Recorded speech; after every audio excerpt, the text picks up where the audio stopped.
bà cột nhà xua bom ôn bàนี่ជាទស្សនភាពកស៊ូបាទដែលដាំនៅលើដីដែលមានលក្ខណៈគ្រុះខាងក្រោមច្រើនអញ្ចឹងបងប្អូនមើលនេះបាទកស៊ូកាលណាដាំដីជីកជម្រៅ2ទៅ3ម៉ែត្រទៅមានគ្រួសក្តាំងមានថ្មក្តាំងកស៊ូនឹងមិនបានផលច្រើនទេហើយការដាំបែបនេះវាធ្វើឲ្យខាតបងក្នុងការថែទាំបាទនេះជាក់ស្ដែងមើលដីនេះបងប្អូនណាដោយសារកន្លងទៅមានបងប្អូនសួរខ្ញុំចឹងហើយខ្ញុំតែងតែផ្ដល់ព័ត៌មានជូនថាការដាំកស៊ូគឺត្រូវការដីដែល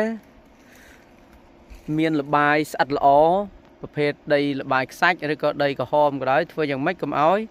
មានថ្មក្តាំងកុំឲ្យមានគ្រួសក្តាំងបើគ្រួសលាយដីបើថ្មលាយដីជាពិសេសជម្រៅ2ទៅ3ម៉ែត្រយ៉ាងហោចចឹងទេការដាំកស៊ូបើសិនជាយើងអត់បានដឹងអំពីស្ថានភាពដីនេះទេវានឹងធ្វើឲ្យយើងខាតបាទខាតក្នុងការថែទាំវាបាទខាតទាំងពេលវេលាខាតទាំងថវិកាណាបងប្អូនមើលនេះស្ថានភាពបាទពីព្រោះដំណាំកស៊ូវាជាដំណាំមួយដែលត្រូវការសំណើមជើងក្រោមជាពិសេសក្នុងរដូវប្រាំងបើសិនជាវាចាក់ឫសទៅប៉ះចំថ្មឬក៏គ្រួសក្តាំងគឺវាលែងដំណើរការកើតហើយអញ្ចឹង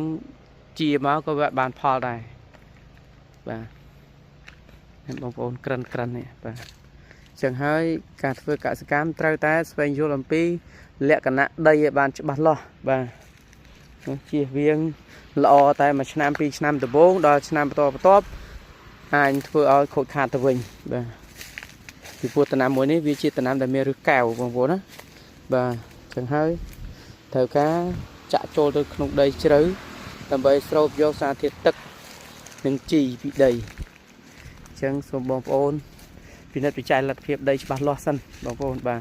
បើដីអន់ដីមិនសមប្រកបសម្រាប់កស៊ូទេសូមកុំដាំពីព្រោះកស៊ូអាស្រ័យផល8ខែទៅ1ឆ្នាំអញ្ចឹងហើយក្នុងជ័រដែលវាហូរមកនេះវាមិនមែនជ័រសុទ្ធទេគឺជាតិទឹកកម្រិតខ្ពស់បាទជាតិទឹកកម្រិតខ្ពស់ទឹកស្ទើរតែ70ទៅ80%ឡើងបាទអញ្ចឹងសូមបងប្អូនប្រយ័ត្នប្រយែងបាទ